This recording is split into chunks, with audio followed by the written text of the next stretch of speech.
Grazie a tutti di essere qui.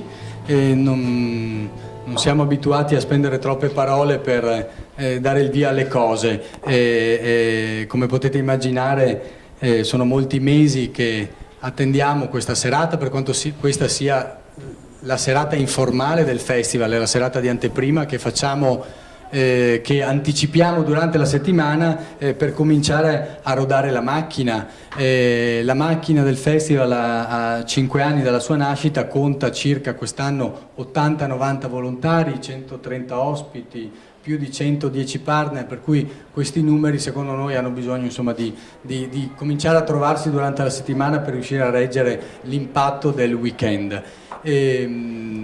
Siamo tra l'altro, e ci tengo a dirlo, all'interno della Corte di Palazzo Todesco, che il sindaco ha inaugurato proprio domenica scorsa. Credo che la cosa sia davvero significativa. C'è tanta gente che sta girando attorno e non trova l'ingresso perché semplicemente non l'ha mai utilizzato, per cui è una novità anche per i vittoriesi, e come lo credo saranno tanti altri luoghi che quest'anno il festival riapre. Uno per tutti, oltre all'Italcementi, che quest'anno ha garantito anche un attraversamento del fiume, che è un altro dei luoghi che probabilmente questi cittadini non hanno mai vissuto, anche appunto il Palazzo dell'ANAS, che sta qui in questa piazza che si chiama Piazza Fontana. È un trivio carrabile soprattutto durante la settimana e durante i giorni dell'anno, almeno in questi giorni del festival diventa qualcos'altro, e trovate all'interno la scultura di Bernardini.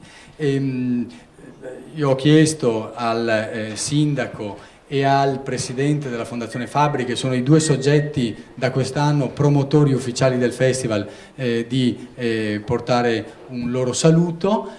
A me compete ovviamente di ringraziare Dario Di Vico, che per il secondo anno di fila accetta di venire nella serata di anteprima del festival. Abbiamo passato la giornata insieme a girare il Veneto e questi casi di capannone lasciati per strada, non solo dalla crisi recente ma anche da altri fatti, cercando di capire se attraverso quei casi, dentro quei casi oggi dismessi, ci sono degli elementi di innovazione che ci consentono di parlare anche del nord-est. Questo è tra l'altro un po' il tema di questa sera.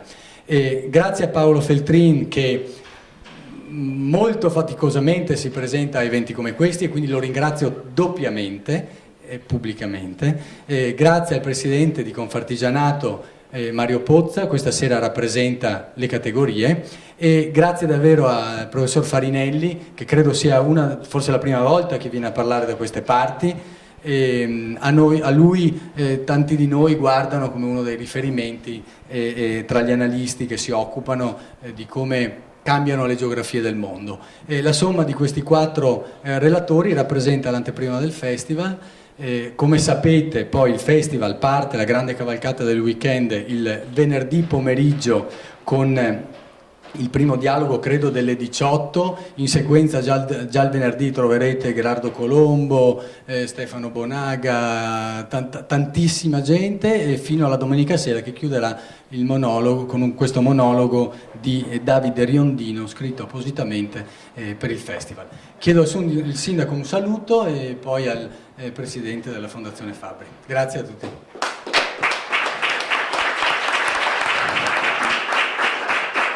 Innanzitutto un grazie e un benvenuti a questo festival, che naturalmente un grazie a Bertorelli per la sua vivacità, sicuramente, che porta Vittorio Veneto al centro dell'attenzione con delle tematiche importanti come quella di stasera, che è un'anteprima, come diceva, ma in realtà è l'inizio vero del festival, perché insomma il festival, diciamo, soprattutto a te viene veramente dato un grazie, perché sei riuscito a far riscoprire soprattutto ai vittoriesi degli angoli nascosti della città, con dei manufatti che così sembravano non più dei manufatti ma semplicemente delle volumetrie perse e disperse. In realtà abbiamo visto la bellezza qualche anno fa degli Italcementi, con quelle volte che assomigliano un po' alle terme romane. Adesso andremo, e sono curioso anch'io, di scoprire, diciamo, il palazzo dell'ANAS, e soprattutto sono contento, grazie anche all'amministrazione precedente di Giancarlo Scottà, che è qua presente, che andiamo così a utilizzare per la prima volta a Palazzo Todesco, questo splendido palazzo che è un palazzo comunale che è stato restaurato grazie ai contratti di quartiere e ci permette di avere questa, diciamo così, questa prima, diciamo, di solito si entra dalla porta principale, invece iniziamo a scoprire il palazzo proprio dalla porta, diciamo, meno conosciuta, tanto è vero che questo passaggio, diciamo, tra via Roma e via Martiri è rimasto quasi sconosciuto. In realtà sono i veri passaggi di Vittorio Veneto, della storia di questa splendida città, soprattutto di questo splendido quartiere.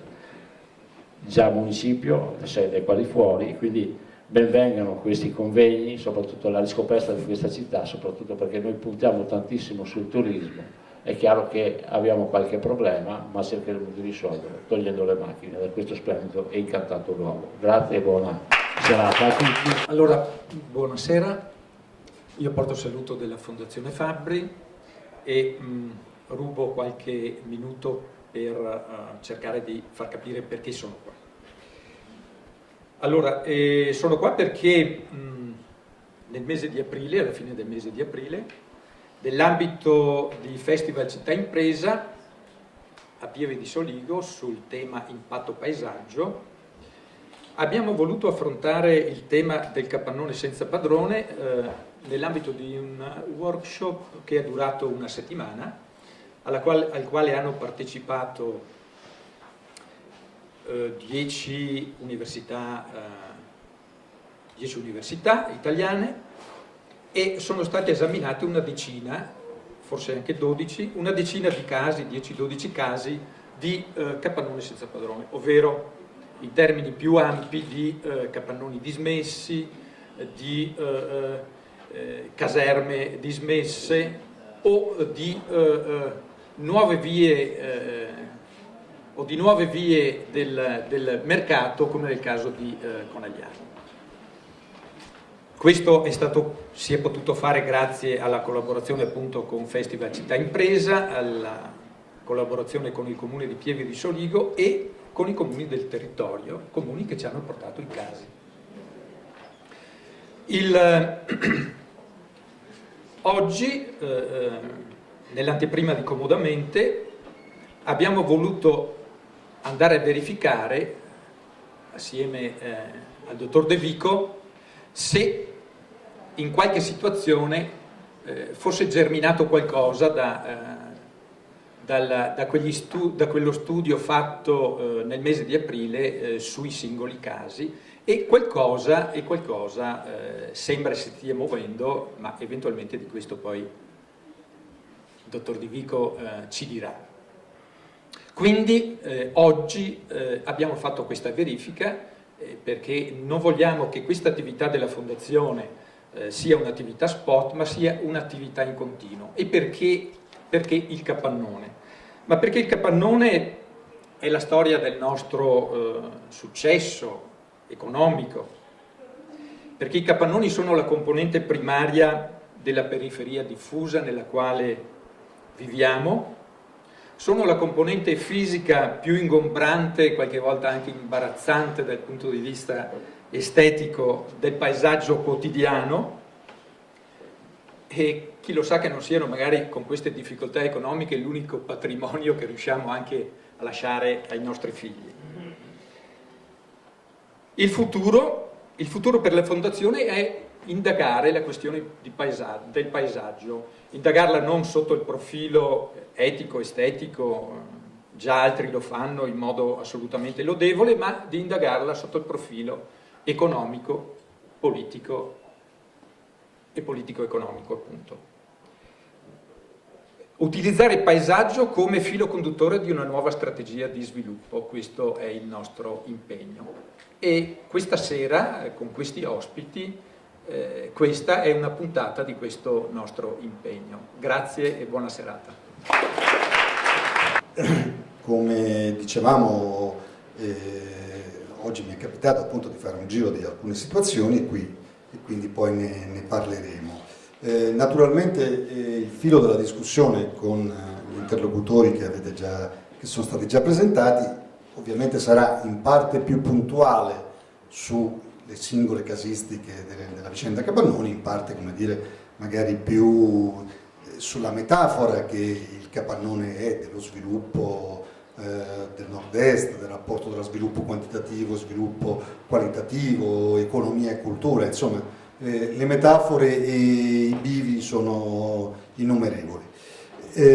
Io comincerei però, approfittando di Paolo Feltrin, che calcisticamente è uno sfondatore, cioè quello che in genere le difese non riescono a fermare, comincerei con un intervento di Paolo e poi articoliamo la discussione.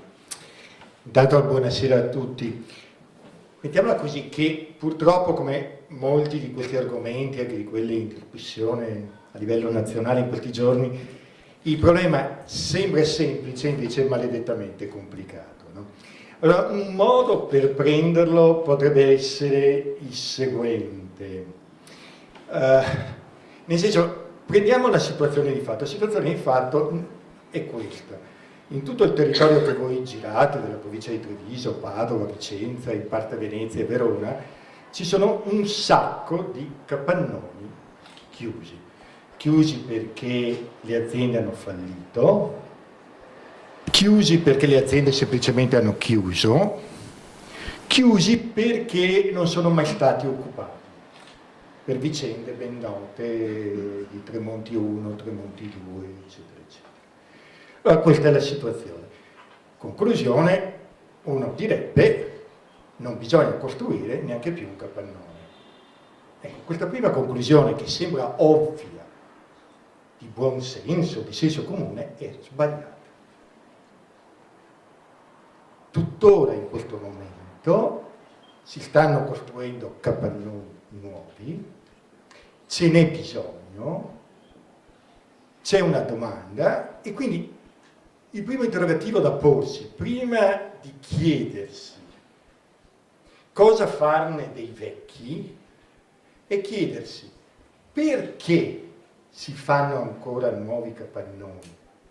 Attenzione, giustamente si fanno, non sto criticando il fatto che si fa, perché si devono fare e che caratteristiche devono avere. Perché se so come sono i nuovi capannoni, ragiono anche poi sui vecchi.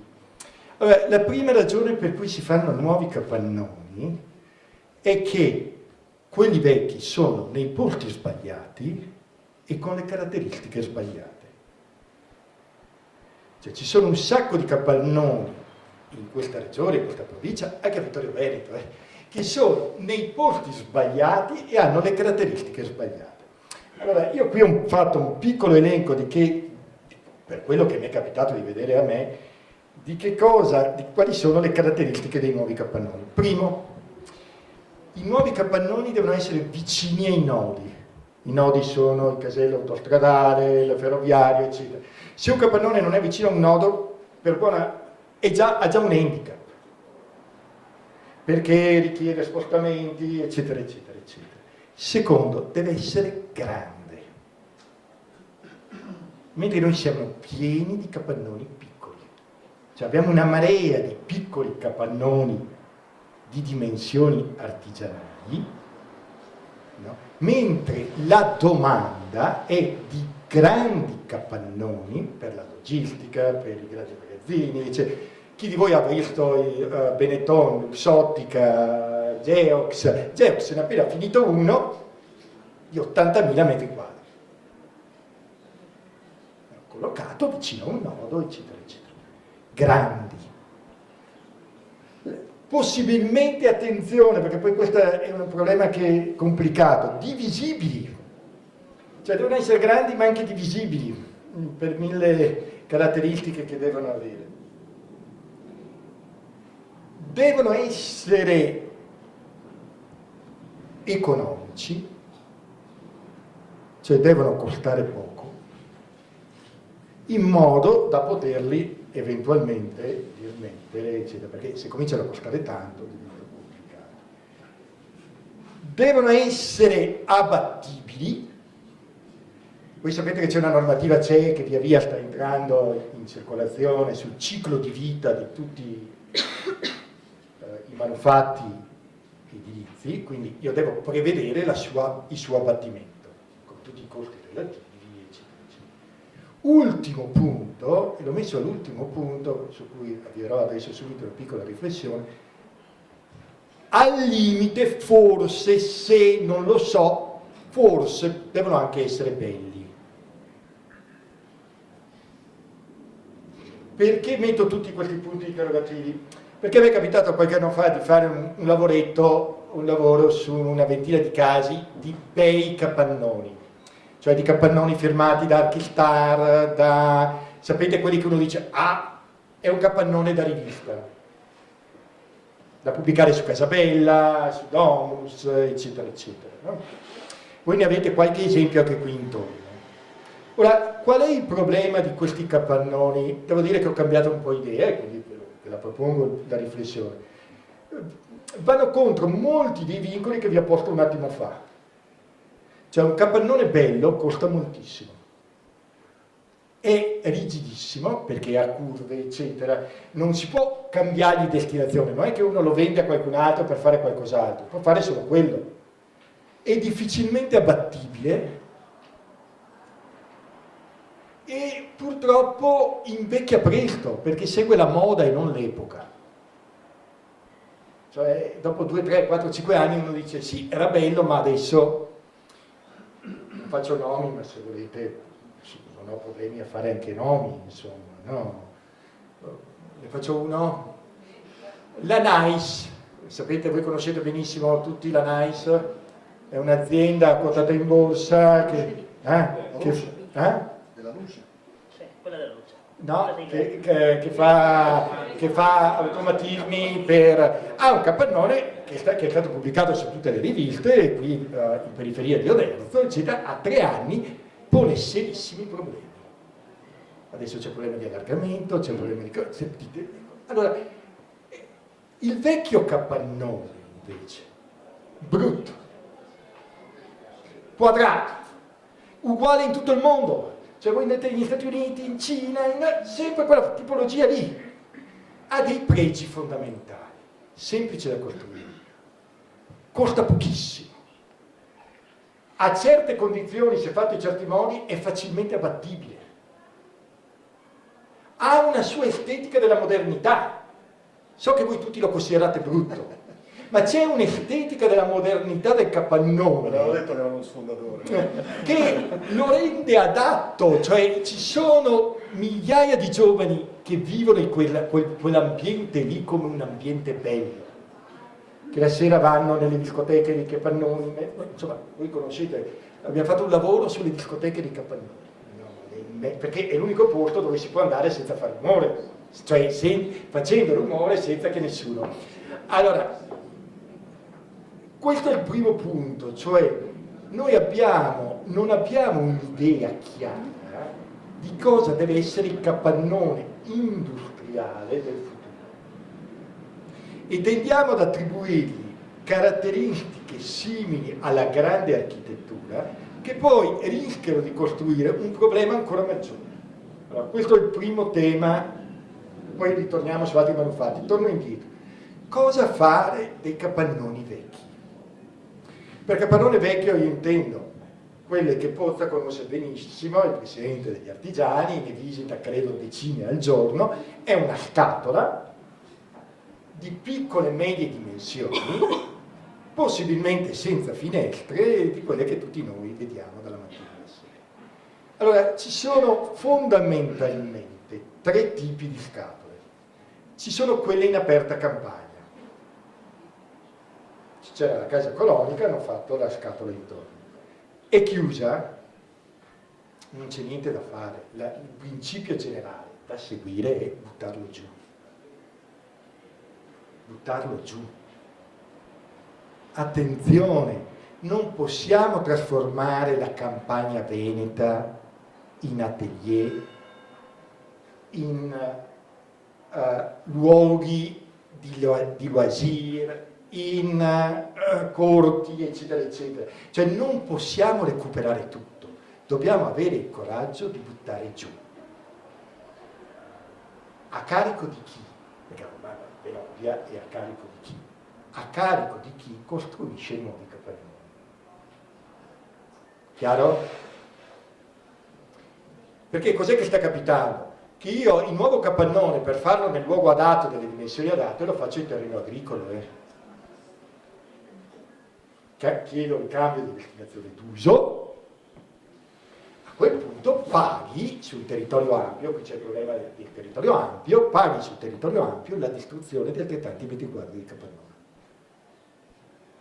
Allora questa è la soluzione perché ci vogliono alcuni principi generali di guida, poi può darsi che non si riesca a fare, eccetera. Ma alcuni principi generali si prende un'area mandamentale, non comunale, il mandamento, l'ex mandamento di Vittorio Veneto. In quell'ex mandamento lì, chiunque voglia costruire deve sapere che si deve accollare un onere che è dato anche, se vuole, la trasformazione dal terreno agricolo, dall'abbattimento di vecchi capannoni in aree improprie. Per aree improprie intendo le aree agricole.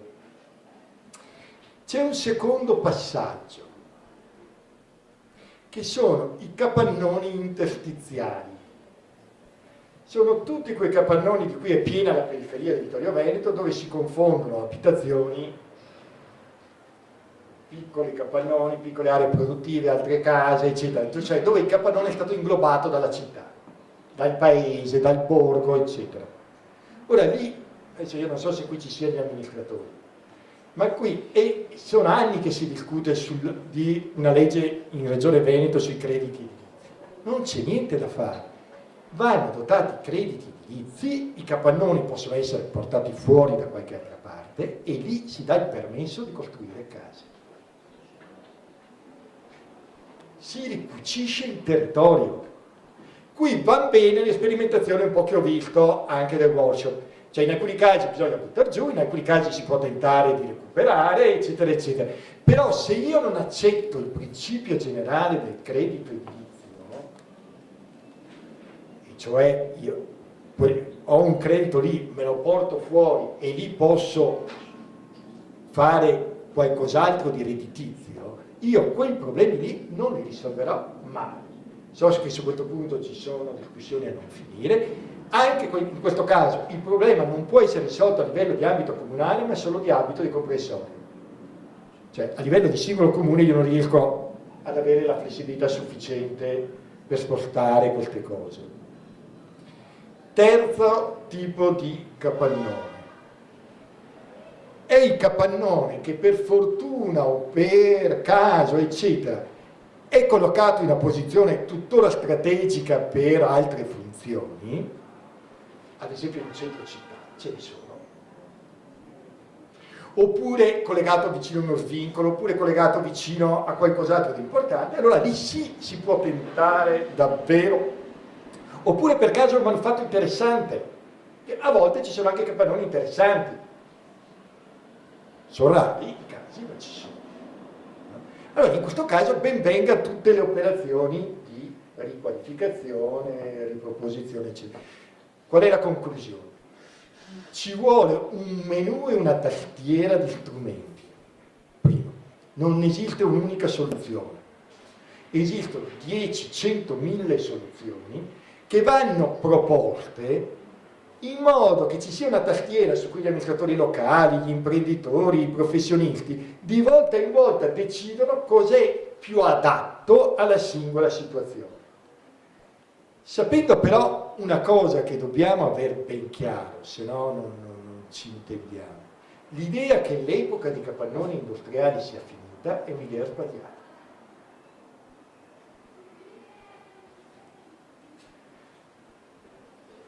Perché il capannone industriale, per 1001 ragioni, tecnologica, di dimensioni, eccetera, ha una domanda sua che continua, e non ho parlato degli altri manufatti, e mi fermo qui, perché poi c'è il manufatto commerciale e il manufatto terziario. Quindi c'è una fame di spazi che in qualche misura va governata. E questo purtroppo, lo dico a tutti i sindaci che sono presenti in sala, non può essere governato a scala comunale. Se noi rimaniamo con l'urbanistica comunale, nei prossimi anni saranno un riempimento ulteriore di 1000 altre aree commerciali, terziarie, direzionali, come in parte sta già accadendo. Quindi ho una scala di governo un po' più ampia, scegliete voi quale, da 100.000 abitanti, 200.000 abitanti per le caratteristiche del Veneto, da altre parti sarà diverso, ma in cui governano queste cose qui, oppure andiamo. Esempio, e ho chiuso. In questo momento ci sono aziende che stanno chiedendo spazi di 200.000 metri quadri. 200.000 metri quadri. C'è un'operazione in corso in Veneto, non riguarda questa provincia, quelli di 200.000 riguarda questa provincia, di 1 milione di metri quadri. Produttivi, no abitazioni, eccetera, produttivi. Gli diciamo di no? Ecco, questa è la domanda. E contemporaneamente, perché non prendere questa occasione per risolvere anche il problema dei vecchi? Ecco, questa è la questione su cui conviene riflettere. Mi fermo.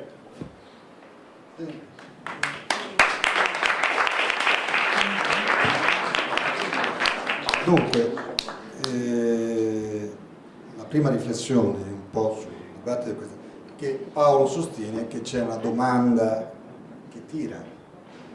Diciamo, prima di venire qua, stasera io pensavo che non ci fosse questa domanda, perché è chiaro, se noi, se vogliamo, anche perché siamo influenzati da ragionamenti di carattere generale, abbiamo l'idea che facciamo la seconda recessione e così via.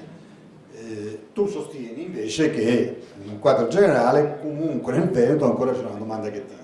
Certo, poi sei conseguente, dato che c'è una domanda che tira, io ho imposto uno scambio, no, questo se ho capito, proprio perché noi, dico Bertorelli per esempio, oggi abbiamo ragionato con uno scenario del tutto diverso, cioè domanda stagnante, sovrabbondanza di capannoni e problematiche legate al loro smaltimento e così via. Tra l'altro non è facilissimo buttarli giù. Io oggi ho provato a chiedere quanto costava buttarne giù uno non particolarmente grande e mi ha detto dai 50 a 100.000 euro, giusto? Giusto. Dai 50 a 100.000 euro e chi li paga, quindi voglio dire, è complicato. Ripeto, Paolo sostiene invece che essendoci nel mio ragionamento, diciamo nella mia piccolissima e banale esperienza di un giorno, non c'era un driver, no? Nel senso che, come dire, c'è questa roba qui, qualcosa va riqualificata, qualcosa va abbattuta, però chi è che mette il più uno? Qui Paolo sostiene che il più uno è data da una domanda di nuove cose. Registro la novità che è molto positiva e che si aggiunge alla riflessione. Passerei al Presidente Pozza. Ma fortunatamente c'è anche questo, altrimenti sarebbe veramente da preoccuparci molto, assai di più di quello che siamo preoccupati adesso come imprenditori.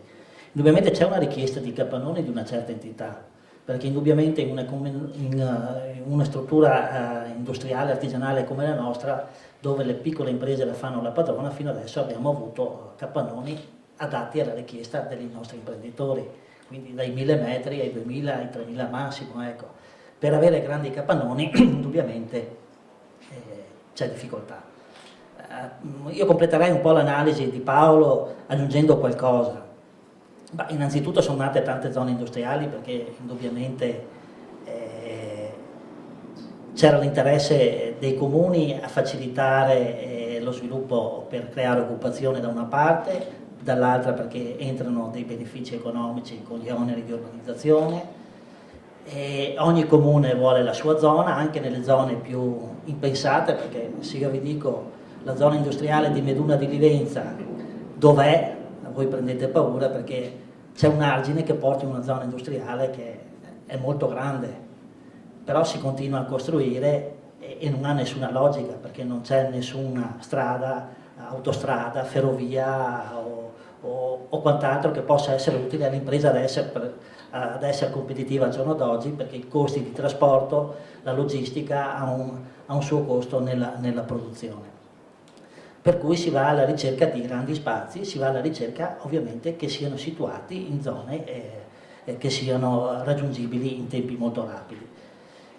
Questo però purtroppo non sta avvenendo.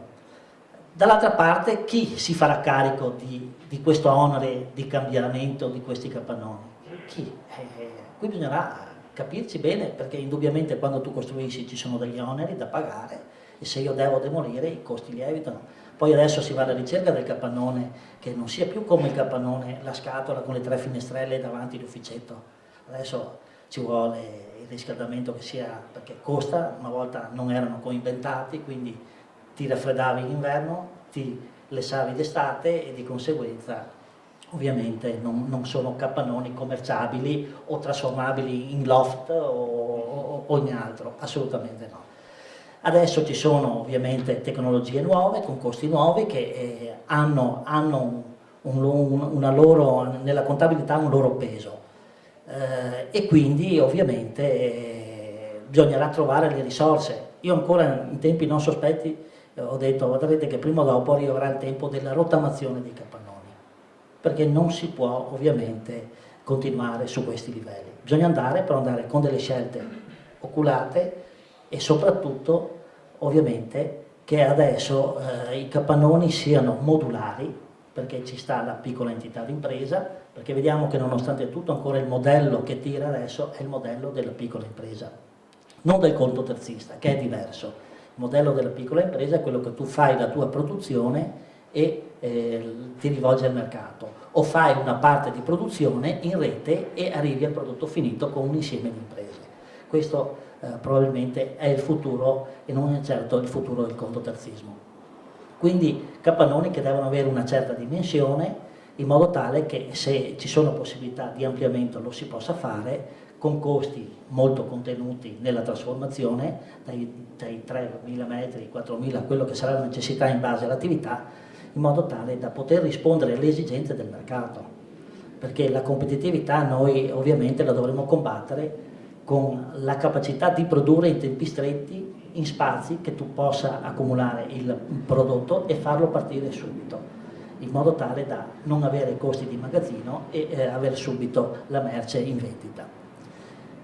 Quindi chi si farà carico di questa rottamazione, tra virgolette?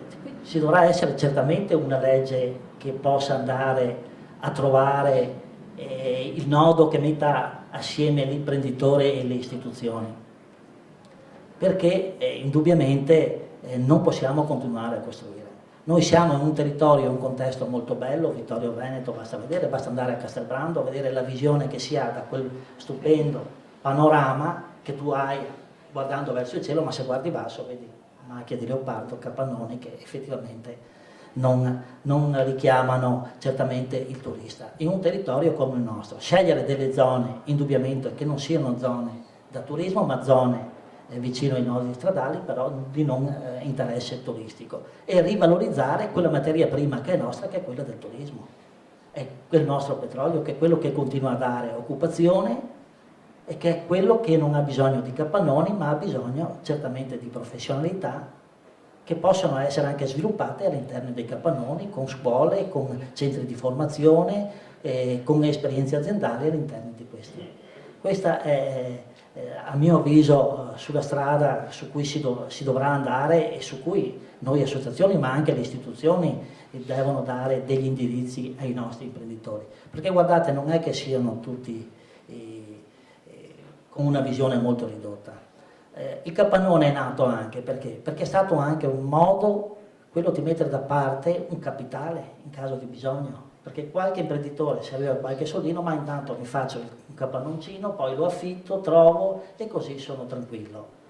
Serve nel momento del bisogno per la banca, per avere il finanziamento anche, perché anche questo, a differenza di tante grandi imprese, il patrimonio è quello familiare, è quello personale, ma non è il patrimonio aziendale, la capitalizzazione d'impresa. Ecco, quindi ci sono vari fattori che hanno generato questi piccoli capannoni e di conseguenza ovviamente la causa, se tra virgolette causa si può parlare, ma non direi una causa, perché abbiamo beneficiato fino adesso di questo nostro modello, indubbiamente, però adesso dovremmo avere una visione completamente diversa anche per competere con paesi che sono molto vicini a noi, perché a poco più di 100 km siamo in paesi che stanno emergendo e che certamente vorranno dire la loro, e noi non possiamo abbassare la guardia proprio su questo aspetto. Grazie Presidente Bozza. Professor Farinelli, noi qui abbiamo fatto una discussione molto puntuale, insomma, no? Ma è evidente che i significati di questa discussione sono molto larghi, appunto sviluppo quantitativo, e siamo in una fase di passaggio tra sviluppo quantitativo e sviluppo qualitativo. Il cambiamento del paesaggio, io penso a delle situazioni in cui un capannone nel centro di un paese se può essere un'agorà nuova, no? Un centro di interesse, un punto di aggregazione, ecco, quindi come dire, i significati sono enormi e quindi un po' le chiediamo come lei relativamente dall'esterno vede la questione. Grazie Di Vico, perché è chiaro che il discorso sui capannoni non può limitarsi letteralmente al capannone. Allora, tanto per cominciare, esiste una legge anche in Europa, che è la Convenzione Europea del Paesaggio, è legge anche da noi.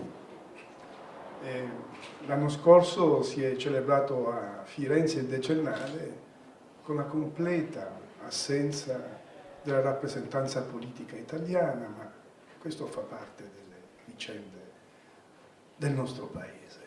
Però questa è legge.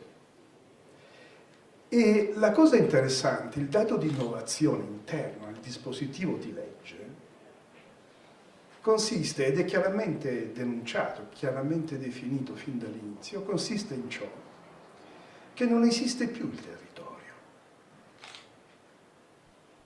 ma esiste il paesaggio. Anzi, il senso, lo spirito della Convenzione Europea del Paesaggio è uno soltanto. Territorio e ambiente diventano paesaggio nella misura in cui sono fenomeni di percezione della realtà.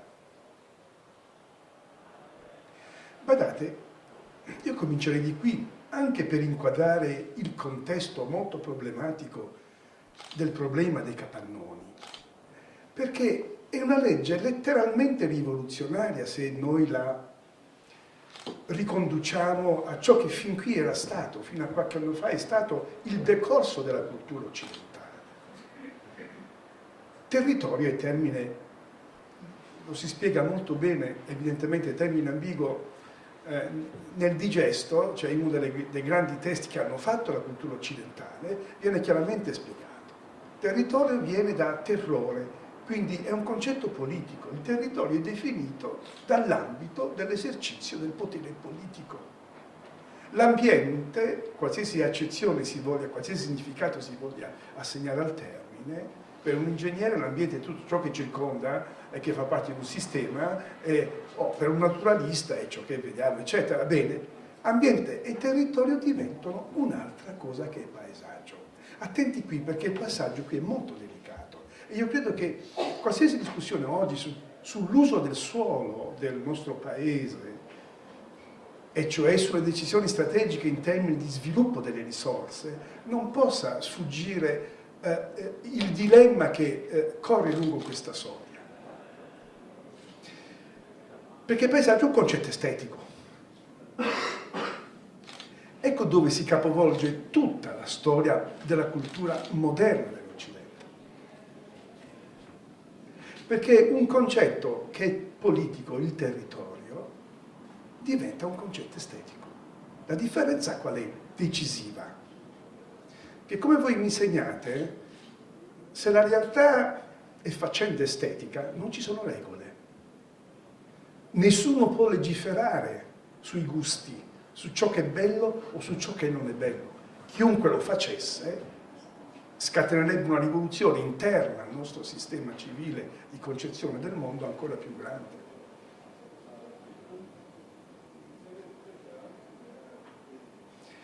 E si corre questo rischio in Italia, lo stiamo correndo pienamente. Non c'è bisogno che lo dica io qui, non c'è proprio bisogno. Non perché qui si corra più che altrove. Qualche mese fa, io sono abruzzese, dunque parlo dell'Abruzzo, su Repubblica c'era un'intervista a un sindaco che di fronte a certe contestazioni di un impianto enorme di pale eoliche diceva: perché scusate, ma non è bello? A me pare bellissimo. E di fronte ai gusti non si può discutere, non si possono mettere a norma i dati estetici. Ci si può scambiare intorno qualche opinione, ma non di più. Io credo che è all'interno di questo discorso e di ciò che si sta prospettando, la Convenzione europea è legge in almeno 20 dei paesi europei fin qui, che va ad inquadrare il discorso dei capannoni. Nel senso che, ma sono emersi già i dati evidentemente, nel senso che vi è una dimensione estetica, sì, vi è una dimensione estetica, alcuni sono brutti e comunque molti sono inadeguati, e quello che mi colpiva,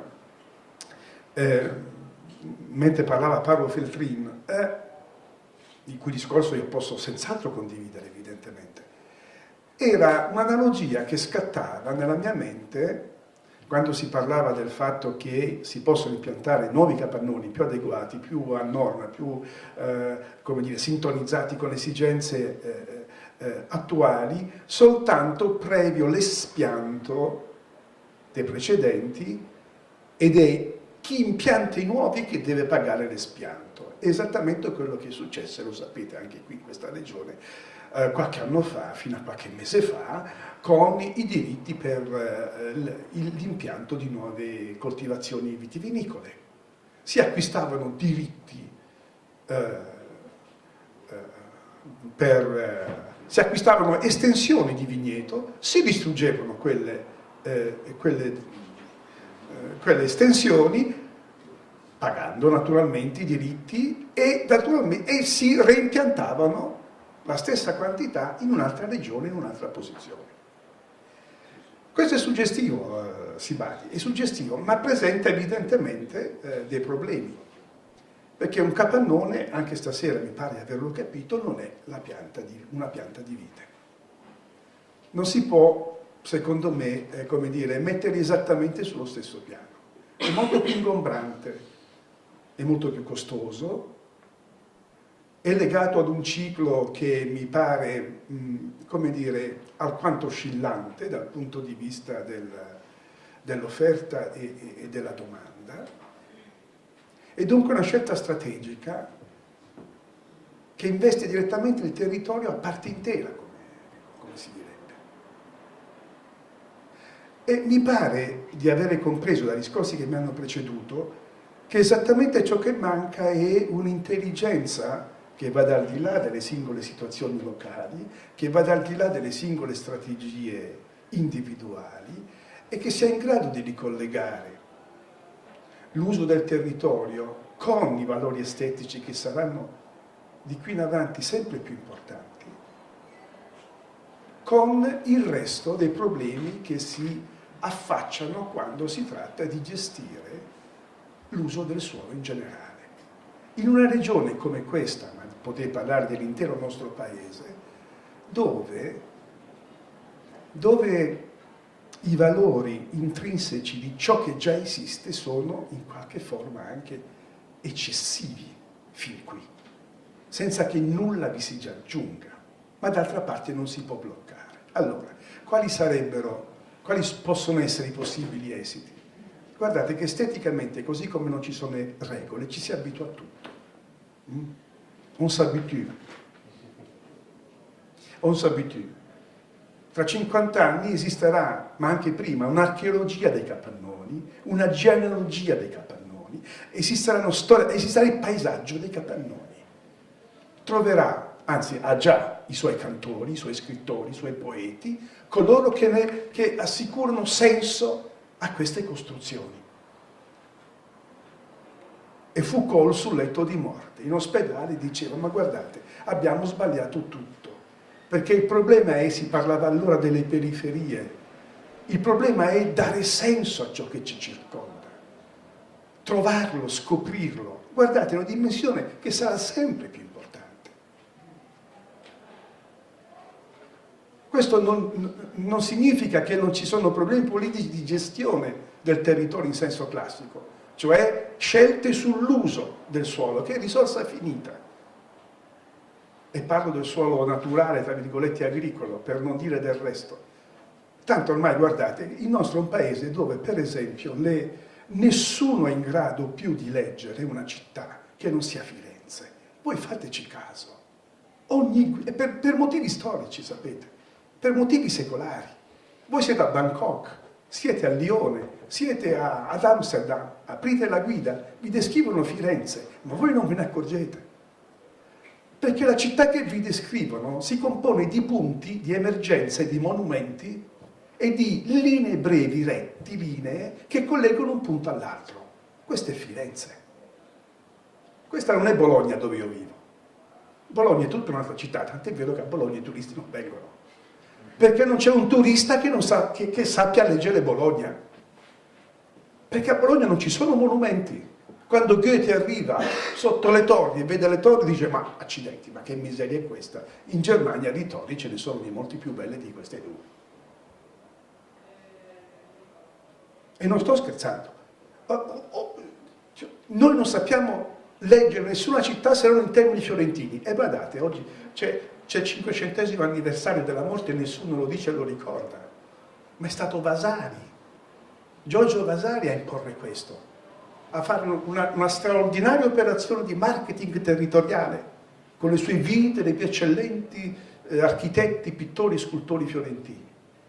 Perché ha venduto, facendo finta, anzi facendolo, scrivendo le vite, descrivendo le opere di questi autori, ha imposto la città di Firenze come unico modello urbano possibile. E tutti coloro che poi nel Seicento, come il Malvasia a Bologna, gli risponde piccato dicendo: ma scusa, ma com'è possibile ridurre la storia dell'arte italiana a ciò che è successo a Firenze, a ciò che hanno fatto i pittori fiorentini, cadono nel tranello che Giorgio Vasari tende. Perché rifanno che cosa? Comincia allora il modulo della guida urbana, delle bellezze artistiche, che è nient'altro che la copia di ciò che Giorgio Vasari ha fatto, cioè è lì che allora le città italiane diventano, ma anche in Veneto ci sono molti piccati interlocutori di Vasari, che scrivono la storia delle bellezze patrie, la storia delle bellezze locali, degli artisti locali, lì riducendo, cominciando a ridurre le città a Firenze. E nessuno ha mai letto, non c'è stato nessun momento della nostra storia civile, nessun momento della nostra educazione estetico-visiva, culturale, storica, economica, politica, quello che volete, che ci ha insegnato a leggere la campagna, le architetture campestri. Non c'è. Se voi ci fate caso, quando si arriva agli affreschi del buon governo a Siena, e siamo tra 200 e 300, lì abbiamo finito, dopodiché non c'è nient'altro. È tanto vero che l'unico testo che fa questo, la storia del Sereni, si ristampa da 60 anni. La storia del paesaggio rurale italiano di Emilio Sereni, opera scritta senza fonti. Lui era un vecchio stalinista in esilio a Parigi e che ancora oggi la Terza continua a ristampare. Nel frattempo le nostre campagne hanno mutato volto.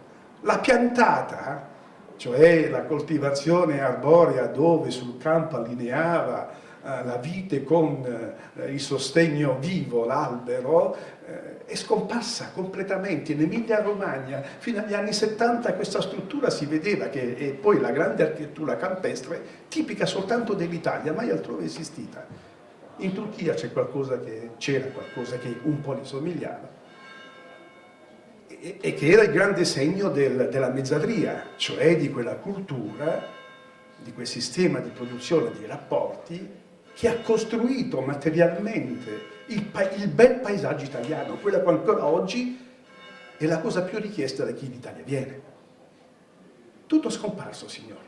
Si sa che Chianti-Shire, perché lì ci sono persone, lì è roba di persone molto più avvedute, che vengono da fuori, che hanno acquistato e che mantengono. E si potrebbero citare tanti casi di questo tipo. Per dire che cosa? Che ormai la campagna italiana non esiste quasi più. E davvero non vi è rimpianto in questo, non deve esservi. Certo dispiacere, perché è stata una straordinaria occasione che culturalmente abbiamo perso. Abbiamo perso. E oggi si tratta, il problema invece è cominciare a dare senso al paesaggio dei capannoni, perché è già un paesaggio. Ci sembra brutto, è brutto qualche volta, spesso, quasi sempre, va bene, a ciascuno appunto esteticamente le proprie valutazioni. Certo il paesaggio è un paesaggio che la globalizzazione comprende, lo spiegava molto bene Feltrini, i capannoni stanno dappertutto perché corrispondono a delle esigenze elementari. Antropologicamente uno potrebbe dire, ma forse è la cosa più egualitaria, più normale, salvo che poi, allora a questo punto bisognerebbe poi, no, cioè, come dire, ecco, esercizio interessante vedere il paragone tra i capannoni nostri e le macchiadora del Nuovo Messico. Cioè il discorso diventa lì allora strettamente economico e riguarda le condizioni di lavoro e sarebbe altro, Ora, allora, è un grande impegno, comunque vada a finire, perché non è semplice, come dire, inventarsi un paesaggio. Si è costretti a questo. Si è costretti a inventarsi un paesaggio, evidentemente. Buenos Aires non sarebbe nulla se non ci fosse stato Borges, e non è una battuta. La cultura serve a questo. Il problema vero è il rapporto che esiste tra il capannone e la capacità di manipolazione simbolica diffusa a livello locale. Questo è il punto. La cultura, insomma, questo è il punto vero. Cioè, allora, non spaventa, almeno a me non spaventa, insomma, anche se a volte dico, certo è proprio brutto, certo è proprio, evidentemente. Ma il problema non è questo, secondo me. Atteso che vi sia domanda di capannoni che però devono essere differenti da ciò che fin qui esiste, atteso che esiste la possibilità di smantellarne, eccetera, eccetera, adossando, sono tutte cose già dette. Allora io vorrei però, ecco, segnalare questo problema che per me è fondante, importante. Il problema non è il capannone, il problema è il rapporto che esiste tra l'impianto del capannone, l'economia del capannone, il paesaggio del capannone e la cultura locale. Cioè la capacità di manipolazione simbolica che non deve essere antagonista, nei confronti della quale il capannone non deve mai presentarsi in maniera antagonistica. Al contrario, tocca alla cultura locale ricomprenderla all'interno di un tessuto, è perfettamente possibile, perché non è un caso che i capannoni stiano qui, sapete. Non è affatto un caso. E però dovremmo cominciare, non c'è tempo né spazio, dovremmo cominciare dal declino della Serenissima, evidentemente. Ma proprio perché non è un caso, proprio perché esistono ragioni profonde, davvero, dove la terra e la carne si confondono, diventano la stessa cosa, ecco allora che il problema dei capannoni diventa il problema della cultura dei capannoni. Questo è il punto decisivo, questo è lo snodo fondante. Perché è chiaro che la partita sarebbe lì sì, davvero irrimediabilmente persa, soltanto quando, col crescere di altre forme di capannoni, nello stesso tempo noi avremmo qui localmente una cultura che non riesce più a rapportarsi in maniera positiva, in maniera, come dire, localmente fondata con i capannoni stessi. Lì sarebbe davvero la tragedia. Ma io spero, credo e spero anche che non accadrà.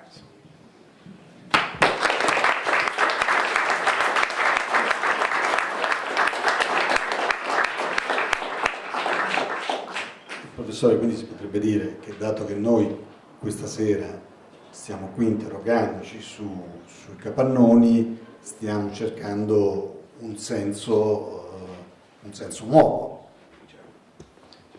E quindi, come dire, è una ricerca che appunto partendo da... necessaria, certo, no? E che, come dire, che come mi è capitato di vedere, questa ricerca di senso nuovo vada al di là, ad esempio, delle appartenenze politiche, è un fatto estremamente importante. Vuol dire che la cultura locale si interroga su un altro senso, una nuova narrazione, diciamo, di questa straordinaria terra, se ho ben compreso questo. No? Perfetto. Stiamo volando alto, io dico una stupidaggine, giusto solo che con i capannoni e col senso, dice qualcuno, narrerei, succede anche con i film, no? Che Totò è stato scoperto dai contemporanei di Totò, è stato assolutamente e quindi diciamo i nostri figli scopriranno i Vanzina e i cinepanettoni quindi, e troveranno un senso, come dire, che sai, come dire, i nostri padri angosciati dalla globalizzazione cercavano e così via. Torniamo a Paolo. Allora, il tuo ragionamento, facciamo un passaggio successivo, perché noi stiamo assumendo il capannone come appunto metafora di produzione, di economia, di crescita.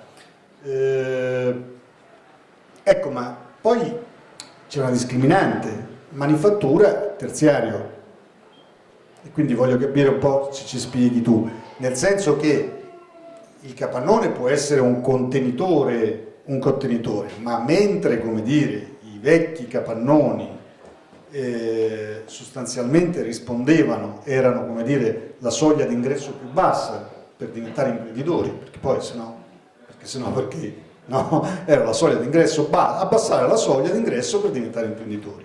Oggi evidentemente noi abbiamo una manifattura che, io lo dico con le mie parole, che però mi rendo conto un po' legnose, che chiede terziario.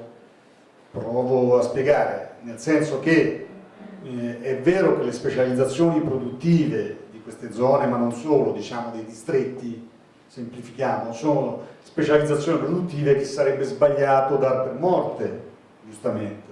Però è anche vero che, come dire, non è che stanno benissimo, insomma, no? Cioè non sono morte, ma insomma qualche acciacco ce l'hanno, no? E soprattutto, minimamente guardando più in avanti, io, diciamo con le mie parole legnose, la definisco rispecializzazione, nel senso che conservando e non inventando altre cose, no? Ma dentro quella specializzazione ci si rispecializza, ovvero si fa un salto di qualità, poi commercialmente lo potete dire di gamma e così via, però diciamo culturalmente è un salto di qualità. Questo salto di qualità è l'incrocio con quello, ripeto, che con le mie parole chiamo terziario, e che quindi è innovazione, design, idee, una narrazione anche di economie e luoghi meno schematica e così via. Basta. A te. No, rispondo subito, ma volevo anche riallacciarmi, perché in modo che dialoghiamo, nel senso che ho trovato l'intervento molto stimolante, nel senso c'è appunto, tutti parlano di questo benedetto di questa benedetta norma direttiva europea sul paesaggio. Io ho appena sentito parlare della normativa europea sul paesaggio, ho detto oh mamma mia, qui siamo alle solite, e invece devo dire la verità che sono rimasto sorpreso della piega che ha preso in ragione, nel senso che sono totalmente d'accordo con lui.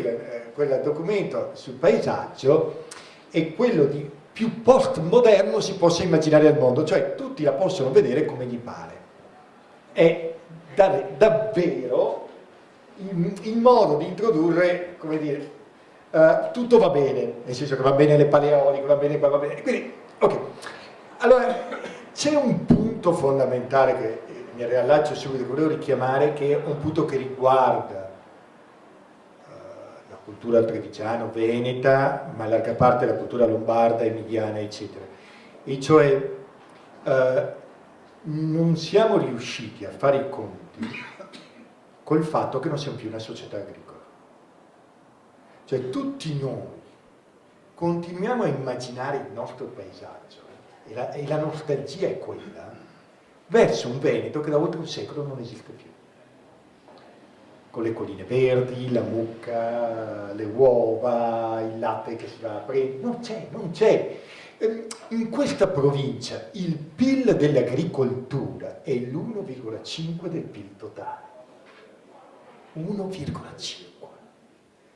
Ci aggiungiamo la trasformazione e tutto quanto, cioè ci aggiungiamo tutta la trasformazione industriale, ci aggiungiamo tutto il turismo, ci aggiungiamo tutta la ristorazione, ci aggiungiamo tutto l'alberghiero, ci aggiungiamo tutto il commercio legato alla trasformazione agricola, arriviamo al 6-7%. Eppure l'immaginario che tutti noi abbiamo è di essere immersi nell'agricoltura, di notare, ecco, cioè, è come se, ecco, io capisco tutti i discorsi sul turismo, ve lo dico con molta franchezza, il turismo rappresenta in questa provincia meno del 2% del PIL, e di questo 2% più di metà, se non ci fosse l'industria non ci sarebbe, perché il turismo legato agli affari.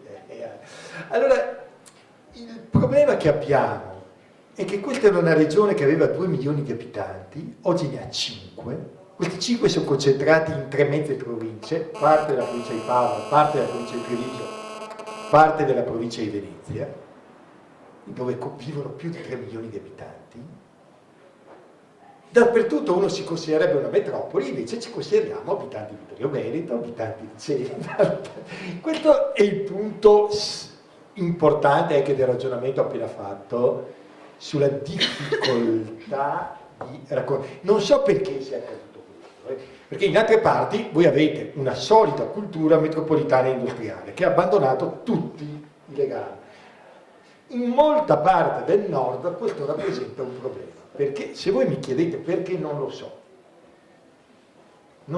cioè non so se sia un problema generazionale, no, perché la questione di giovani su questo punto fa una differenza. E vengo al futuro. Allora, primo, anche qui bisogna, purtroppo si potrebbe anche dare i numeri esatti, ma insomma, la domanda è, la crisi del 2008, la mega galattica crisi, ha posto in discussione, cioè, perché abbiamo evidenze che questa regione non ce la fa, che questa provincia non ce la fa? La risposta è no, non esiste alcuna evidenza di questo tipo. Proviamo a dire due punti. Primo, più o meno in tutte le 5 province, chi più chi meno, qualcuna l'ha già superata, qualcuna la sta superando, il livello di export industriale pre-2008. Vabbè, diciamo, però la sostanza è... Però è interessante, cioè siamo a 2 anni e rotti, adesso probabilmente ci sarà la gelata perché è venuta l'altra crisi e tutto qua, però fino a 2 mesi fa quello che sembrava impossibile, cioè ritornare non a livello di produzione industriale, a livello di export, però si diceva non siamo più in grado di esportare, almeno il primo segnale l'abbiamo superato, siamo ancora in grado di esportare, non solo in 2 province sulle 5 principali si è già superato il livello massimo raggiunto nel 2008, pre-2008. La domanda è perché? Cioè come mai con una congiuntura negativa, tutto quanto, eccetera, si riesce ad ottenere questi risultati? La mia idea è molto semplice, qui so che adesso poi con Pozza ci stringiamo un po', ragioniamo un po', ma la mia idea è molto semplice perché larga parte delle cose che si dicono che si sarebbero dovute fare, le imprese le stanno già facendo da un pezzo. Cioè, quella immissione di contenuti terziari nella produzione industriale, quella immissione di innovazione, quella immissione di meccanizzazione, eccetera, sta già avvenendo in questi anni, e in questi 2 anni si sono fatti passi da gigante in questa direzione. Cioè, cosa hanno fatto tutti gli imprenditori, chi più chi meno, per chi non ce l'ha fatta è morto. Tutti gli imprenditori, chi più chi meno, hanno detto: c'è la crisi, non riesco a vendere uno spillo. Attenzione, una crisi di cui non conoscevano esperienza negli ultimi 15-18 anni. Cioè una crisi così, dal 92 al 93 che non la vedevo. Quindi hanno detto: bene, cosa facciamo? Primo, si sono messi a riorganizzare la fabbrica. Cioè per la prima volta dopo 18 anni si sono messi a riorganizzare la fabbrica. Cosa ha voluto dire? Non hanno fatto turnover, se è possibile licenziato, eccetera, eccetera. Fanno lo stesso livello di export di 2 anni fa, con alcune decine migliaia di operai in meno. Voi direte: è un peccato? No, fa bene, è giusto, perché si va in quella famosa direzione qualitativa, cioè fare le stesse cose con meno gente. E poi bisogna parlarsi chiaro. Cosa vuol dire innovazione? Non solo meno gente. È una ristrutturazione di forza di tutto. Ecco, semplifico, perché vuol dire secondo. Allora, la prima cosa che ha fatto è, quindi la prima cosa evidente del perché hanno esportato è che è aumentata la produttività, è aumentata l'efficienza, è aumentata la capacità innovativa, eccetera. Secondo, si sono messi tutti ad andare all'estero. Siccome qui in Italia non si vende neanche uno spillo, anche chi non se n'era mai sognato prima ha cominciato a cercare di andare all'estero. Ora, qui è venuto a galla uno dei problemi strutturali da sempre della nostra piccola impresa, e cioè la piccola impresa va bene per tutto tranne che per andare all'estero. Cioè, da sola è tutto. Siete d'accordo su questo? Cioè, in 3-4 persone fai fatica, o quantomeno deve essere licenza, cioè, devi avere un commerciale, devi sapere qualcuno che sa l'inglese, devi mettere insieme un magazzino, cioè, ci vuole dimensioni più grandi. Allora il problema dimensionale è diventato finalmente un problema chiave del nord, non è questione Veneto o cosa, è un problema di tutto il sistema produttivo. Tenete presente che il sistema produttivo industriale per l'80% è dall'Emilia in su in questo paese, quindi stiamo ragionando e poi bisogna intendersi senza farli così, poi il nocciolo del problema è tutto lì. Bene, cosa è successo? Primo, le imprese più grandi sono diventate quelle più grandi. Pensate all'Uxottica, e pensate alla vicenda delle occhialerie del Bellunese. Chi è che si è salvato? Chi è diventato grande? I piccoli devono trovare il modo o di diventare grandi, perché diventare grandi non è peccato, mentre per molti della cultura diventare grandi è un peccato. Secondo, quindi anche gli artigiani devono accettare che molti artigiani che diventano grandi fanno il loro mestiere, non è che perché diventano grandi tradiscono l'artigianato. Secondo, quando non si può fare questo, tutte le altre forme, reti, e lì poi parlerà Pozza. Però tutte queste cose noi le stiamo vedendo, e purtroppo chi soffre di più la crisi, e ritorna il problema dei capannoni, sono i piccoli piccolissimi. Cioè, chi non riesce ad andare all'estero, chi è solo al mercato locale, chi non riesce a fare nessuna innovazione, per forza fatica ed è lì impiccato. Allora, questa trasformazione che siamo in corso è dura perché produce morti, però bisogna accettare e vederne anche il lato positivo. E il lato positivo è un vento che sempre di più si apre il mondo. In questo momento è la regione che ha il maggiore export industriale d'Italia insieme all'Emilia Romagna, più della Lombardia.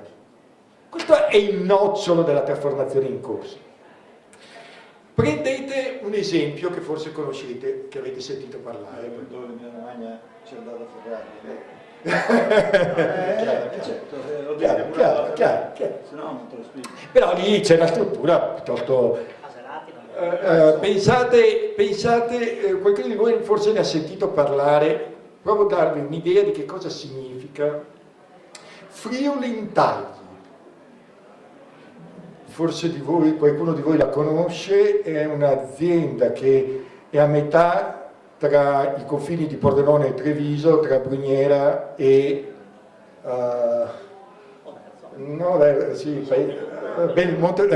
Mansuè, ha un po' di stabilimenti di qua e di là. Era un'azienda che 15 anni fa aveva 3 dipendenti, presente che la NAIS oggi ne ha 4.000, ne aveva 2. Cioè sono tutte aziende che nel giro di 10-15 anni sono passate da 2-3 dipendenti a 1.000, 2.000, 4.000 dipendenti. Ne abbiamo contate in Veneto 387, da 0 a più di 2.000 dipendenti. Questa è la rivoluzione in corso. Bene, Friuli Tagli, che altro problema è i capannoni, perché un capannone qua, un capannone là, non riesce a espandersi, non riesce ad andare avanti di qua. Friuli Tagli è un opificio, quindi uno direbbe una roba. Qualcuno di voi adesso si ricorda, perché è apparso sui giornali, che ha firmato con Ikea un accordo quinquennale al 2016 per la produzione mondo della libreria Billy. Per chi non lo sa, la libreria Billy è il prodotto top di punta, quello più popular della Ikea. Bene, Friuli Tagli assume 400 persone in più per fare questo nuovo accordo quinquennale mondo con Ikea, e Ikea non trova nel mondo nessuno che gli faccia a prezzi migliori, con qualità adeguata, se non qui. Ora, questo è perché hanno cambiato i processi produttivi, li ha fatti talmente innovativi che sono concorrenziali con i cinesi, con i giapponesi, con i pakistani, con i brasiliani, con tutto il resto del mondo. Questo è il contenuto terziario delle produzioni industriali. Esiste anche un terziario vero, cioè il terziario che viaggia solo per il terziario. E ve ne faccio un altro esempio. Però il 90% del terziario di cui si nutre questa regione è di terziario direttamente applicato alle attività manifatturiera, e attività manifatturiera richiede capannoni. Vi faccio invece un piccolo esempio di terziario puro. Poi esiste il terziario puro. Ora, ci sono 3 studi, uno a Treviso, uno a Padova e uno a Venezia, tutti e 3 collegati, che sono tra i più grandi fornitori al mondo di disegni, tanto per rimanere nel campo, di disegni di capannoni prefabbricati. I principali clienti sono solo Cina. Capannoni sono media di capannone 500.000 metri quadri, 80.000 dipendenti. Vengono fatti in aziende terziarie di questo tipo. Ecco, la domanda è: nessuno lavora per l'Italia, lavorano solo e soltanto per queste grandissime multinazionali che gli fanno i disegni dal chiodo a... Di che razza di spazio hanno bisogno questi? Cioè, qual è il manufatto in cui lavorano persone che fanno questo mestiere qui? Ora, curiosamente, per certi aspetti, il manufatto ha alcune caratteristiche simili al capannone, alcune altre simili invece al normale palazzo. Ora, esiste una domanda di questi spazi di cui nessun amministratore locale sa come dare risposta. E quindi è un altro interrogativo di senso, sempre questo problema: cosa ne facciamo? Li disperdiamo anche quelli in tutti i comuni del Veneto? Uffici, mega uffici, terziari, di cosa ne facciamo? Li disperdiamo o li concentriamo? È una domanda che bisogna porsi. Cioè, chi è che risponde a questa domanda? Ecco, questo è il nocciolo. Voi sapete che in questi giorni c'è una polemica violentissima sull'idea di Veneto City. No? Un'altra polemica uscirà tra un po' sull'idea di Verona Sud. Veneto City stiamo parlando di 500.000 metri quadri, Verona Sud stiamo parlando di 1 milione di metri quadri. La domanda è meglio concentrare in un unico luogo fisico il terziario nuovo di cui c'è domanda o è meglio disperderlo comune per comune? Dipende molto dalle risposte che si danno agli interrogativi posti prima. Se si vuole ridurre il consumo del territorio, l'unica idea è di concentrare.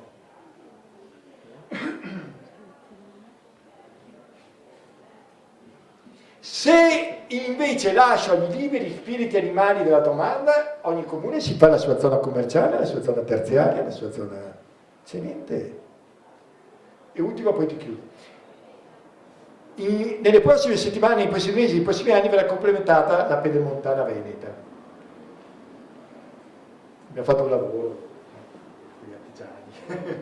Vicenza, la Pedemontana Veneta rafforza anche quest'area qui. Ora, la Pedemontana Veneta ha qualcosa come 13 caselli. Noi dobbiamo decidere se la Pedemontana Veneta vogliamo che diventi qualcosa come Milano-Bergamo, una fila di capannoni, no? O come Bologna, oppure decidiamo dove concentrare e densificare. La domanda è a chi spettano queste decisioni? Ai singoli cittadini e all'amministrazione comunale. Ecco, questo è il punto. E da ultimo, ne abbiamo consapevolezza come comunità, eccetera, di questo? Ecco, a mio avviso su questo c'è un rischio che le cose si facciano e poi ci si accorga una volta avvenute che si potevano fare in altro modo.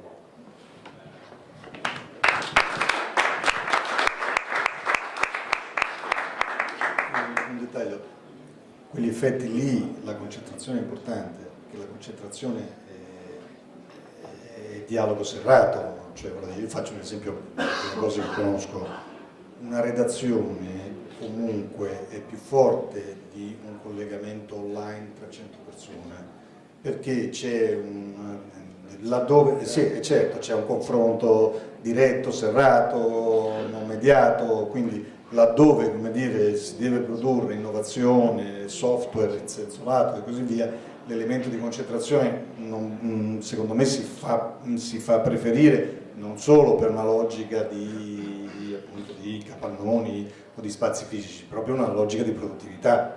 Però se io facessi un referendum, concentrazione o no, otterrei il 98% contro la concentrazione e forse il 1-2% a favore, e questo è il punto che è difficile da comprendere, cioè noi non riusciamo a fare le cose che apparentemente sembrerebbero le più sensate.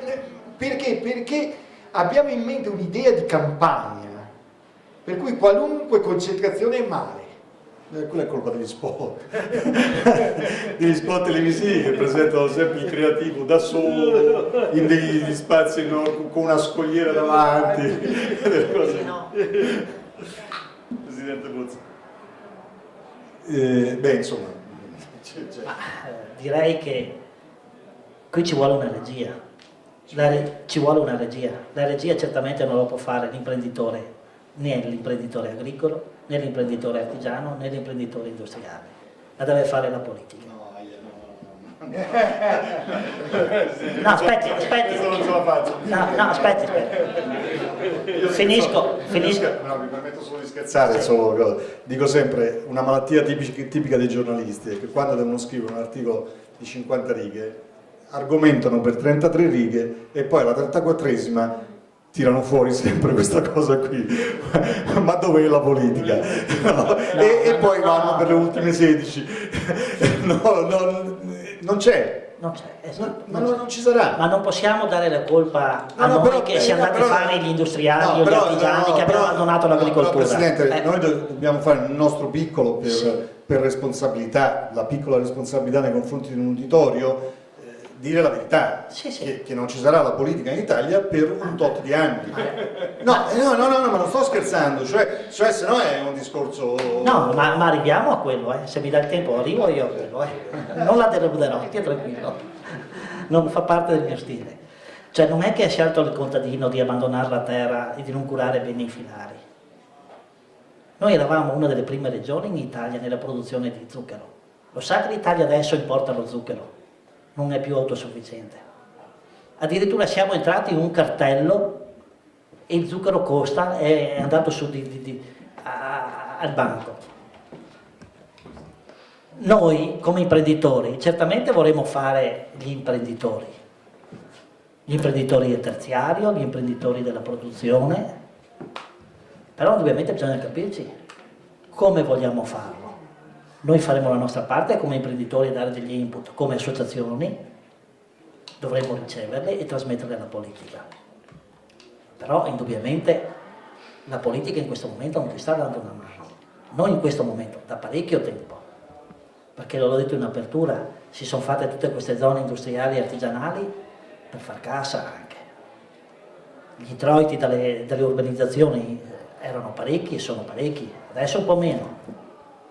Quindi noi imprenditori dobbiamo combattere una battaglia quotidiana contro tutti e tutti, perché non è solo di capacità imprenditoriale che dobbiamo parlare, ma i nostri competitor francesi pagano la corrente elettrica il 40% in meno di noi italiani. La mia azienda in Francia guadagna rispetto all'Italia il 40% in più sul costo dell'energia. E non è cosa da poco. Vuol dire in termini di lire, euro, 140 milioni, 70.000 euro che metto via in più. Quindi la competizione, sia il grande che il piccolo, la si trova dove? Proprio al suo interno, perché non abbiamo neanche gli strumenti. Certamente il piccolo ha più difficoltà rispetto al grande, però se il modello nostro fino adesso ci ha salvato, credo ci salverà anche per il futuro, perché sta proprio grazie, credo, alla qualità del prodotto che nasce nella piccola azienda, alla personalizzazione, sta alla capacità dell'imprenditore nel venderlo e arrivare nel mercato. È più vicino andare a Monaco che andare a Napoli, è più sicuro andare a Monaco che andare a Napoli. Non ce l'ho con i napoletani, solo per citare un esempio. E fortunatamente questo paese, l'80% della produzione è spostato in un'area geografica che favorisce l'esportazione, perché ha una sua vicinanza che ci permette anche a noi piccoli, nonostante tutto, di affrontare questi mercati. Perché lo stereotipo che il piccolo artigiano rimane in azienda è solo uno stereotipo, non è così, assolutamente. In questi momenti di difficoltà, di crisi, voi non immaginate quanti imprenditori sono fuori dal capannone, sono con la valigetta o sono al telefono o in videoconferenza o stanno cercando di mettersi assieme con altri per trovare nuovi mercati. Questa tenacia è data dalla voglia di continuare a fare l'imprenditore, non dallo stimolo che ci dà la politica, dagli incentivi che ci dà la politica, che ci danno le normative. Un paese che ogni tre giorni emana un provvedimento di carattere fiscale. Non parlo di fiscalità vera e propria, ma parlo di fiscalità a volte vera e propria, ma a volte indiretta, a volte diretta. Ultimo decreto, che poi ieri sera Berlusconi e Bossi l'hanno cambiato, 200 metri quadri di carte, 200 metri quadri di carte. Siamo il primo paese in Europa a recepire i provvedimenti europei, ma nelle sanzioni, non nell'aiuto all'impresa, nelle sanzioni.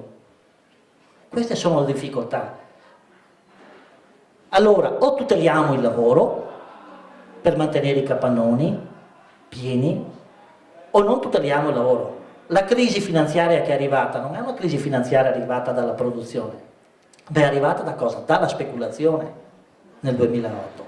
Adesso siamo ricaduti in questa speculazione. In questi 3 anni, né i governi europei e né i governi americani o altri hanno fatto qualcosa per bloccare la speculazione di pochi. Allora, come combattiamo?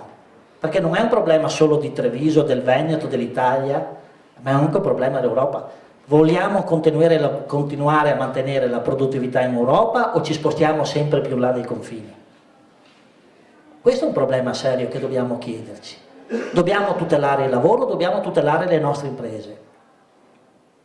Tutti questi provvedimenti che vengono emanati dalle commissioni europee e recepiti, certamente devono andare a favorire, a tutelare il lavoro, l'ambiente, eccetera, ma bisogna fare anche il presidio dove vengono elaborati e deve esserci una specificità per ogni paese, perché non è detto che il provvedimento che mi va bene in Italia vada bene alla Germania e viceversa.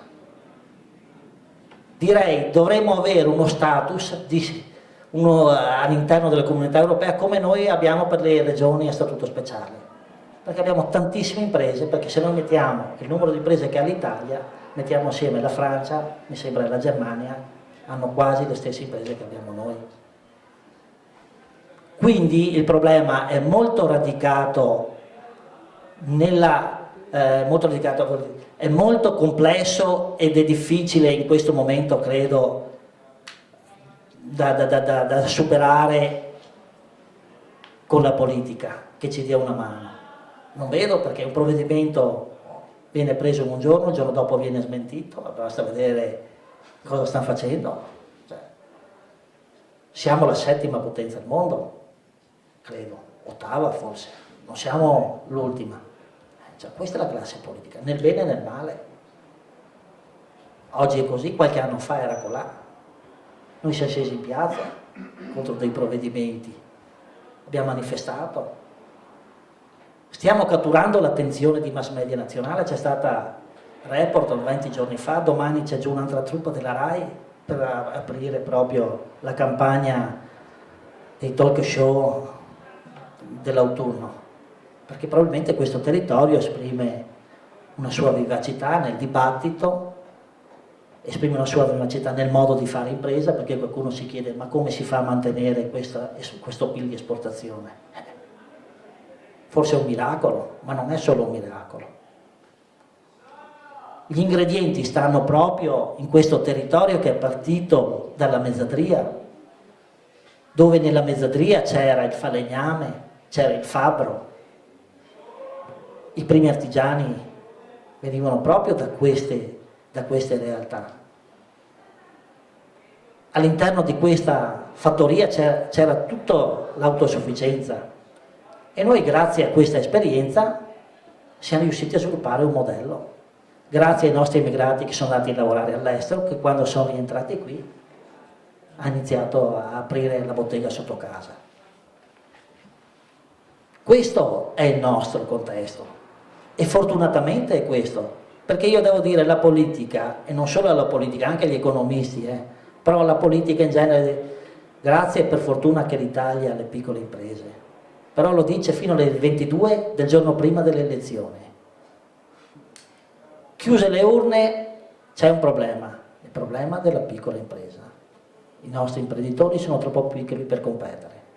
Certamente più grandi si è, più capacità si ha di entrare nei mercati e di competere con la Cina, che sono 1,5 miliardi, che con un pugno di riso li sfamano e fanno produzione. Però abbiamo dei prodotti, abbiamo una storia, abbiamo un contesto che è solo tutto a nostro favore. Parliamo di archeologia industriale, la perfosfata di Portogruaro, gli stabilimenti della Brion, solo per citarne qualcuno. Questi nascono da cosa? Dalla nostra storia, dalla nostra cultura. Ed è questo il valore aggiunto che noi abbiamo. Ed è su questo che noi continueremo a batterci, per dare quel prodotto di qualità, non da contoterzista, ma da produttore che arriva al mercato. E dopo, indubbiamente, ogni giorno dovremo competere, e questa competizione è quella che ci dà la forza, la capacità di rinnovarci, perché abbiamo un prodotto, abbiamo un territorio agricolo che lavora 360 giorni all'anno, perché questo territorio qui nostro trevigiano, giusto per rimanere nel suo contesto, lavora anche d'inverno, lavora in primavera, perché abbiamo il radicchio d'inverno, abbiamo gli asparagi in primavera, abbiamo le ciliegie, abbiamo tantissimi prodotti, siamo i maggiori produttori di substrati di funghi d'Italia, i maggiori produttori di macchine per la produzione di composti e di funghi d'Europa. Queste sono tantissime realtà che non si conoscono e che lavorano sul sottobosco, che non vengono studiate o non vengono valorizzate. Io guarda, incontro tantissimi imprenditori, direi quotidianamente, personalmente, ma anche telefonicamente. E vi assicuro che nessuno sta abbassando la guardia, anzi. Però ci si aspetta un aiuto non in soldi, in fiducia da parte delle banche, e che la politica abbia ovviamente la sua responsabilità di guidare un paese come il nostro. Queste sono le cose che noi chiediamo e dopo il nostro contributo certamente verrà. Grazie.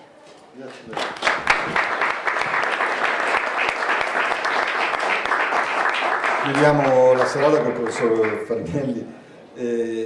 Riprendiamo un po' la sua riflessione sul senso, no? Nel senso che è necessario avere un qualcosa che unifica gli sforzi di tutti i giorni e che non sia semplicemente resistenziale, no? Che quindi abbia un'idea di dove si cammina, di che nodi si vogliono affrontare. Ecco, poi c'è un rapporto tra il senso e la forza, se vogliamo, no? Che è importante, anche per ricollegarmi alla mia battuta, che purtroppo non è una battuta, ma insomma il senso e la forza, cioè la domanda diventa un po' questa: una comunità che in qualche maniera abbia preso coscienza di una piccola svolta della propria storia collettiva, come diciamo la metafora dei capannoni poi reca, poi dove trova la forza? Perché poi se è nata come comunità, cioè io quando dico che tutto sommato si può vivere anche senza la politica, in fondo il nord-est non è che è nato dalla politica, no? Quindi, come dire, anche questa nuova richiesta di senso può essere soddisfatta, però c'è un discorso di forza, anche perché non è così semplice. Ad esempio le risorse sono meno diciamo a buon mercato di prima e così via.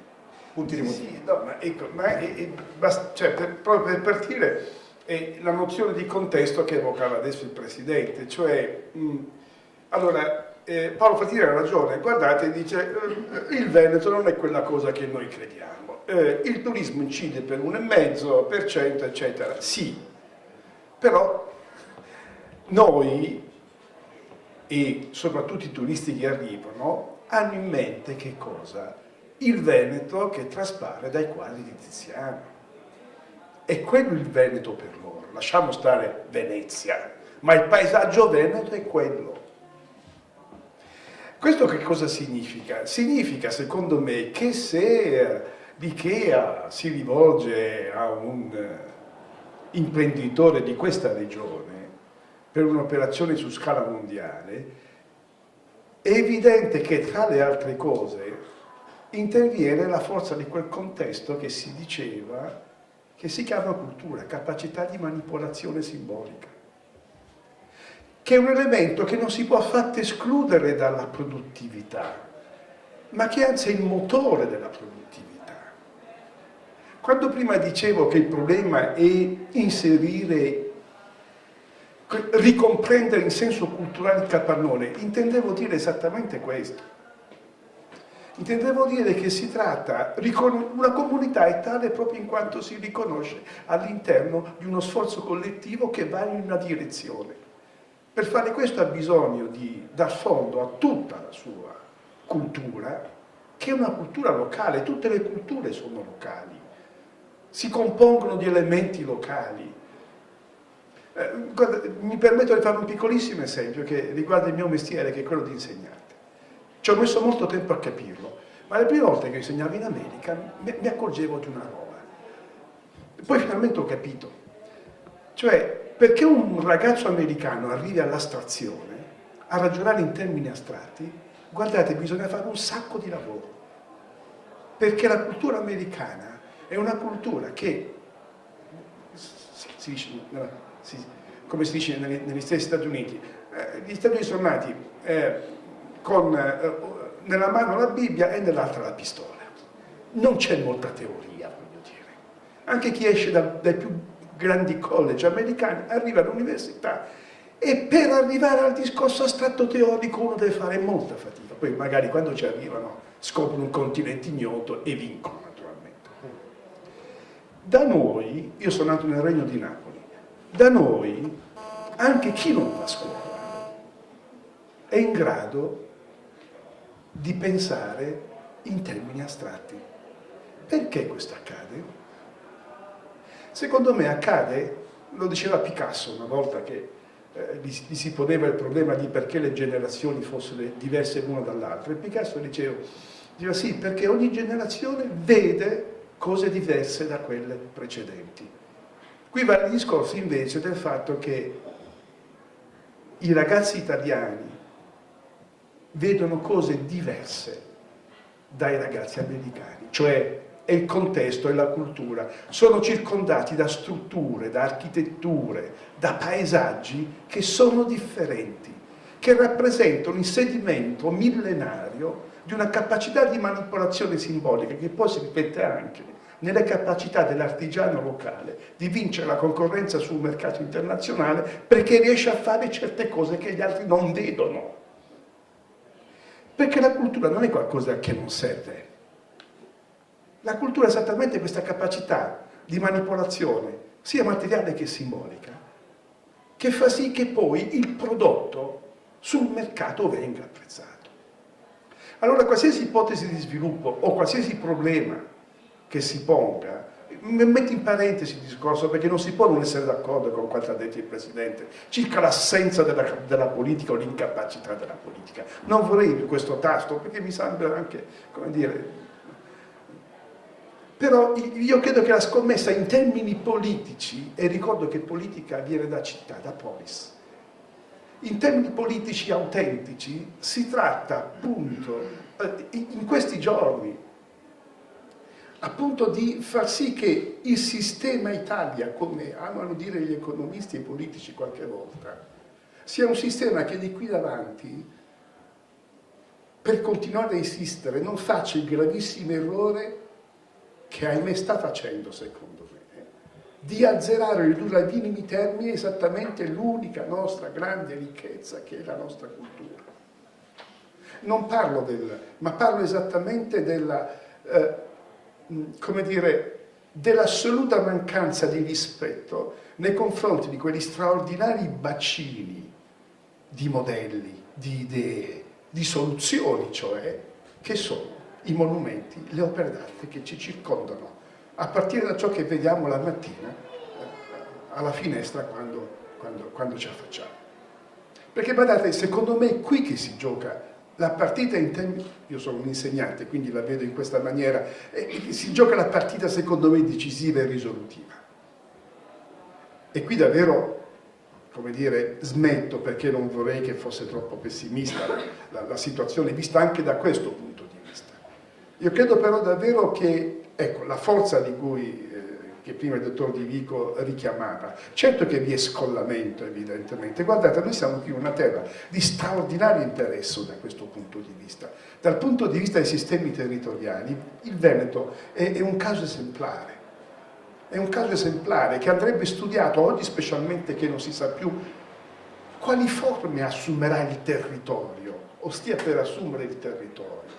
Andrebbe studiato con assoluta dedizione, perché è il caso esemplare di un modello territoriale e culturale, quello della Serenissima, che precocemente rispetta che nasce come un modello fenicio, perché Venezia era come era l'impero fenicio ai tempi di Annibale o anche prima, una serie di città, era l'orlo, era la cimosa del Golfo di Venezia, il territorio un'esigua striscia che era la linea costiera, quasi privo di entroterra, All'inizio del 400 Venezia comprende che quel modello lì territoriale non può più funzionare e inizia ad allestirsi alle spalle dello Stato da mare, inizia ad allestirsi una delle prime forme di Stato continentale, la terraferma. E alla fine a Venezia nel Settecento finisce perché ormai le logiche dello Stato da mar precedente e di quello che ha alle spalle continentale, che è quello che si afferma, sono talmente in conflitto fra di loro che qualsiasi mossa diventa controproducente. Va in tilt, letteralmente va in tilt. Però Venezia era lo dice Shakespeare da qualche parte in una delle sue tragedie, quando dice c'è chi tiene lo stretto di Malacca tiene Venezia per la gola, no? Perché quelle che oggi usa chiamare le reti lunghe dell'economia, Venezia le praticava da quel dì, diciamo, da secoli e secoli. Tutto questo si traduce in una cultura locale che è quella che sta dietro, indipendentemente dal grado di coscienza dei protagonisti, dietro le imprese e degli imprenditori veneti di oggi. Così come l'immagine del Veneto, certo non vera, è quella di Tiziano e di quel idillio verde che era poi il paesaggio di Pieve di Cadore, dove magari c'è un filosofo greco e c'è una figura enigmatica, oppure c'è l'amore sacro e l'amore profano. Ma di questo si tratta. E il territorio è anche qualcosa di fantastico alla lettera da questo punto di vista. Certo, qui manca la forza, va reinventata la forza, va reinventata, cioè le ragioni di coesistenza all'interno di un mondo dove la modernità è finita. Questo adesso siamo tardi non c'è. Modernità significa lo spazio, il tempo e lo spazio. Sono sempre meno importanti per spiegare come funziona il mondo, perché la rete è esattamente questo, la globalizzazione è esattamente questo, che tempo e spazio non significano quasi più niente, non voglio essere, ma quasi più niente. E che mondo è un mondo senza tempo e senza spazio? E nessuno sa, badate, non credete a chi vi racconta che sa come funziona oggi il mondo, perché nessuno lo sa. Si possono avanzare supposizioni, si fanno un sacco di scommesse, altrimenti le varie crisi economiche, finanziarie e bancarie che si susseguono nello sgomento generale e nel balbettio generale degli economisti non accadrebbero, ma stanno accadendo. Che mondo è? È un mondo terribile, letteralmente terribile, perché per la prima volta il mondo non è più una carta geografica, sapete? Il mondo è una sfera. Lo è sempre stato, lo si è sempre saputo, ma si è sempre preferito in Occidente far finta che fosse un insieme, che fosse una tavola. Il mondo non è una tavola. Qui davvero c'è da essere molto pessimisti, perché per tanti motivi, insomma. Perché la sfera è un modello irriducibile a una tavola, no? C'è un residuo che scappa, che sfugge. I matematici lo sanno benissimo, una delle prime cose che in topologia si studia. Ma il mondo, altrimenti la globalizzazione non sarebbe quel problema che ci trova sprovvisti di ogni apparato cognitivo possibile. Perché Kant spiegava che tempo e spazio, noi nasciamo con un chip in testa, dentro questo chip c'è soltanto tempo e spazio. E se così non fosse, diceva Kant, noi non possiamo mica, non soltanto comprendere nulla, nemmeno prendere il bicchiere e bere un bicchiere d'acqua, se non fosse così. Bene, oggi tempo e spazio non funzionano sempre meno. Volete che faccio un piccolissimo? Scusate, i 500 milioni, il dottore Di Vico mi può smentire se non è così, i 500 milioni di dollari che il governo greco ha pagato a Goldman Sachs perché Goldman Sachs anni fa certificasse il falso, vale a dire che le finanze del governo greco erano tali per cui la Grecia poteva entrare senza problemi nella comunità europea. E non vi faccio il nome di chi allora è uno dei vicepresidenti della Goldman Sachs, perché era italiano. Bene, questi 500 milioni di dollari come si sono spostati? Come sono stati pagati? Io non lo so naturalmente, però io posso avanzare soltanto due supposizioni. O attraverso qualche click, cioè in forma di bit elettronico, nella rete, oppure come? Oppure sulle spalle dei contrabbandieri, che di notte secondo sentieri, hanno varcato qualche valico. Ma il problema qual è? Che sia nel primo caso che nel secondo, sia che si tratti della rete o che si tratti dei contrabbandieri, non c'è spazio e non c'è nemmeno tempo. Cioè spazio e tempo sono assenti dal sistema di trasmissione, di comunicazione, di pagamento. Questo è il mondo di oggi. E noi siamo assolutamente sprovvisti di un apparato concettuale che ci permetta di capire le cose oggi. Ecco perché chi oggi fa impresa è costretto ad affrontare problemi terribili rispetto ai quali la politica è assolutamente insufficiente. Ma di nuovo, allora ho finito davvero, il problema è di cultura e l'errore più grave sarebbe manomettere, smantellare, disprezzare, trascurare esattamente quel patrimonio che ci viene dalla nostra storia, quella capacità di far fronte al funzionamento del mondo che ci viene da ciò che chi ci ha preceduto in queste terre ci ha trasmesso. Perché l'abbiamo visto, è ancora potentissimo, si viene qui per vedere un Veneto che non c'è più e che probabilmente nemmeno c'era al tempo di Tiziano. E però quell'1,5, come dire, entra in un ciclo molto più complesso, che se non si tiene in considerazione significherebbe anche, scusate, sono stanco e smetto, esattamente la crisi della produttività. Scusate.